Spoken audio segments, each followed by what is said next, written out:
31st. I got to go for my first morning swim in a very long while.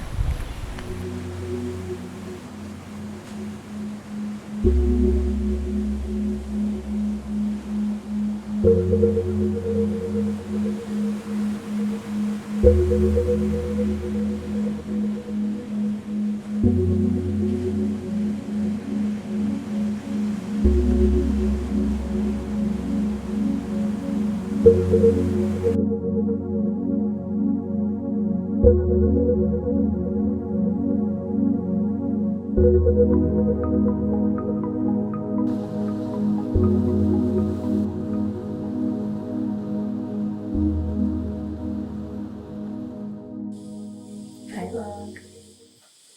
It honestly feels inappropriate to make any sort of content right now that is lighthearted or joyful because the world feels terrible and violent and absurd. And I know that a lot of people who might be watching this are experiencing that more directly than I am right now.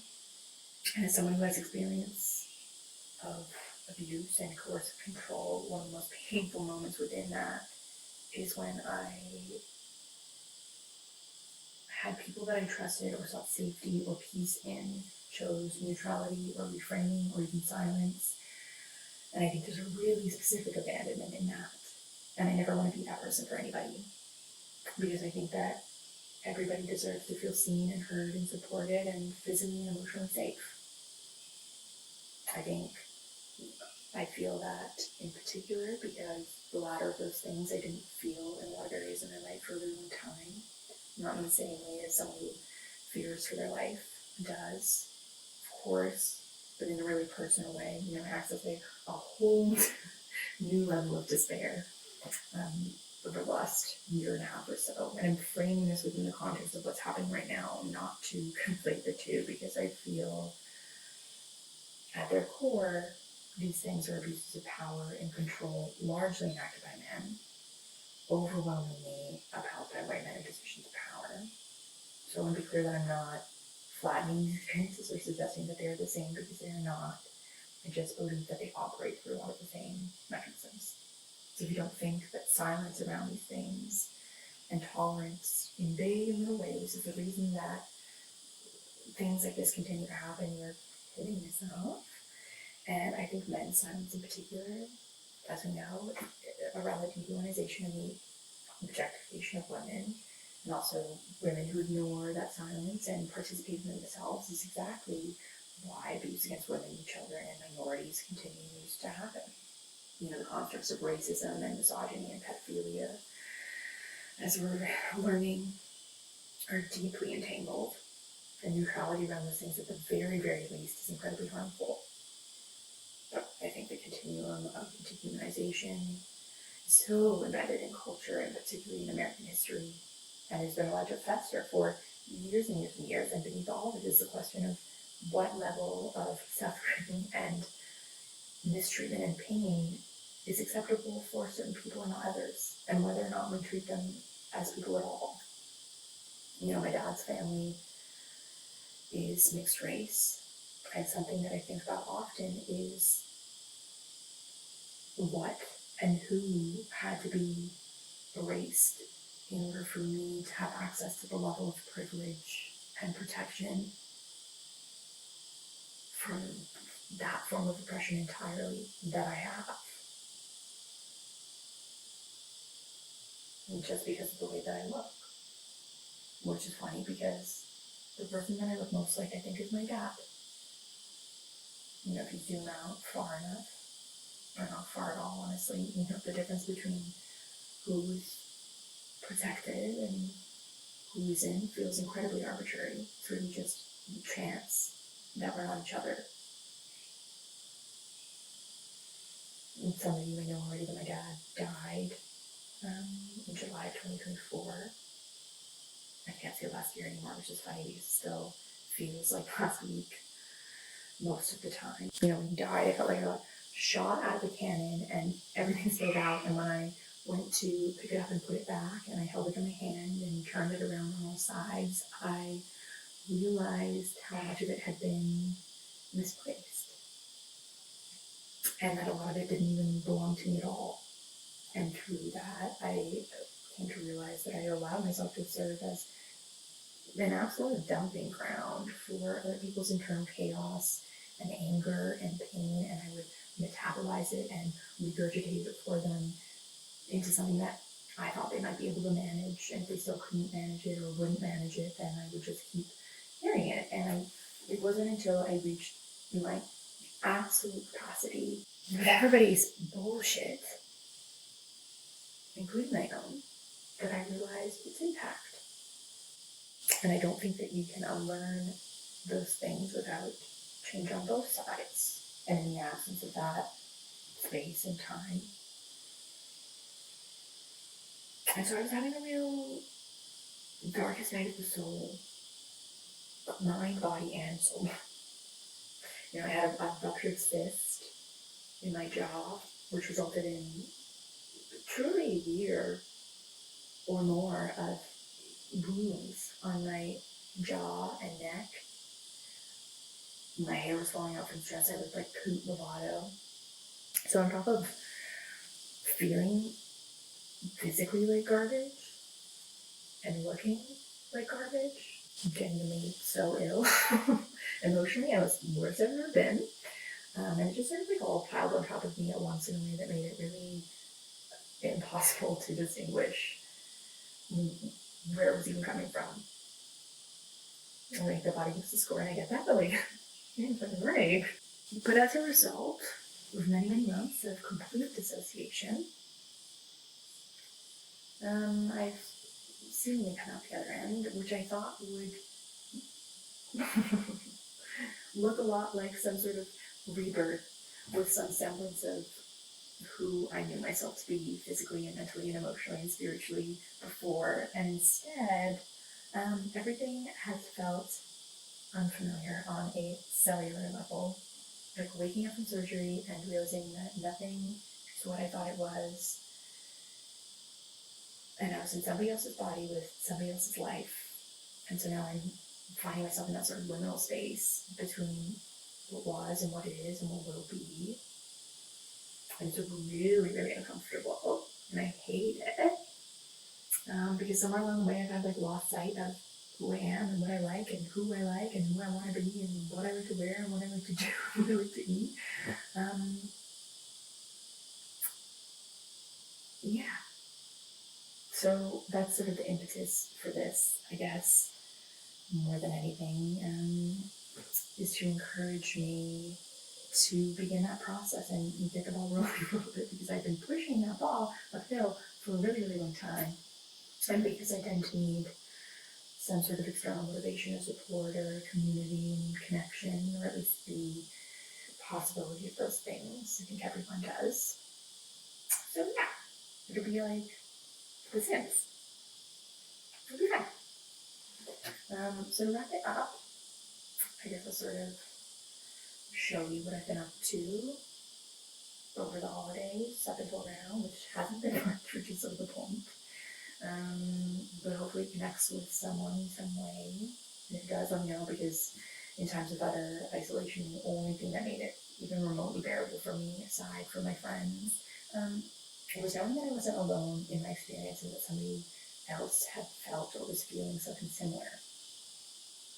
Which at the end of the day, surprisingly, what I felt and continue to feel is incredibly grateful for the external structure and support and my own capacity to support myself through those things, and my own resilience and privilege to regain that sense of safety and joy and hopefully fun, because I have not been having any fun. But that aside, yeah, the last year or so, it really felt like just like a bat to the back of the head, just every goddamn day. I really just could not catch my breath, but I feel like I'm getting that chance now, hopefully. Yeah, so although I'm in this sort of limbo, one thing that has remained true and continues to surface through all of the rubble is my ability or inclination, I guess, to see and capture things that I find beautiful. One of my friends calls it sparkle flowers. And I really actually resent the idea that doing so is a disconnection from your life or from presence, because for me it's the exact opposite. It is intrinsic to who I am and how I experience life and make sense of things. And it always has been. Please have a strong soy cappuccino. Strong soda.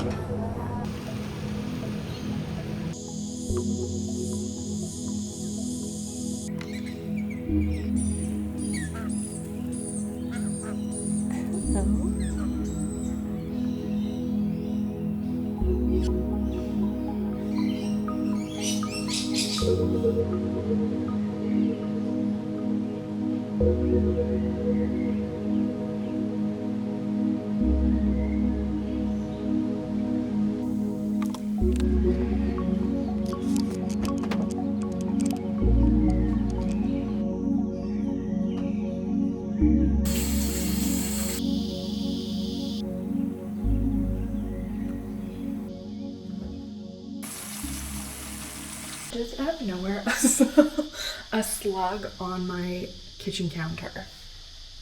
Like how did it get there? Ew, you can actually see where he's crawled in the window. Sick.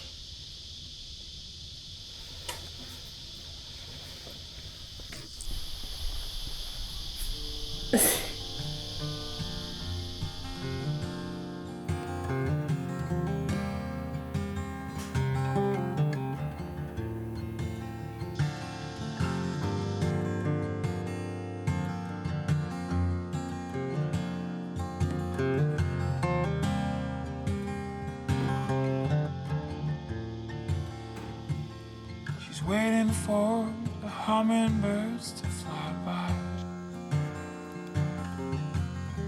sitting peacefully in the morning light.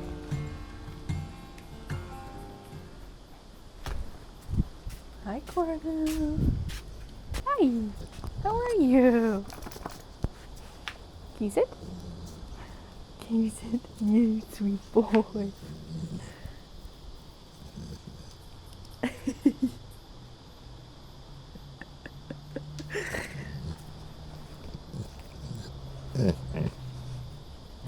Should we go for a walk? Should we go for a walk?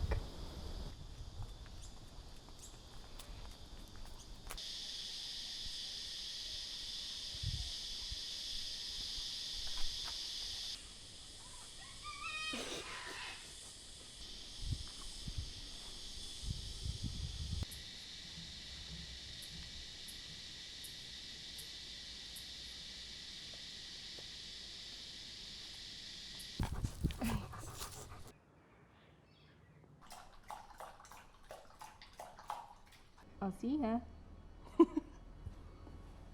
I'm really hoping that I have a little bit of gin in here now because, oh yeah, I'm a new woman.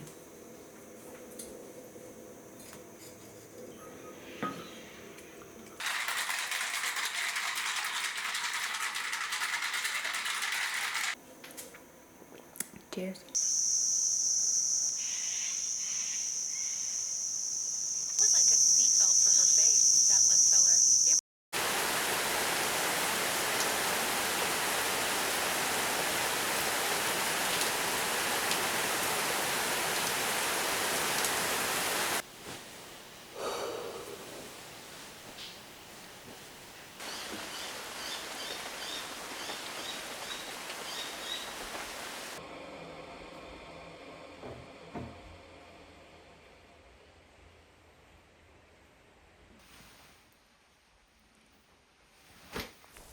Something really bad happened.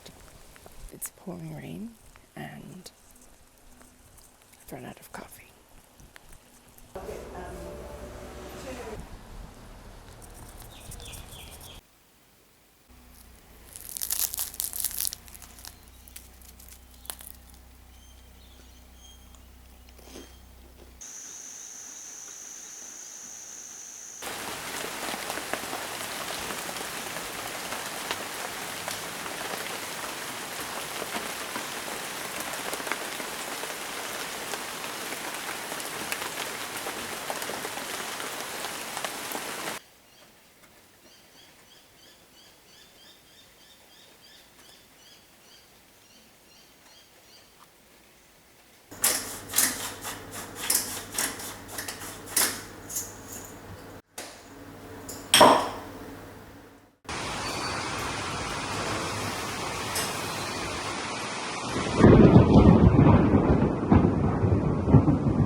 Adrian fucking like.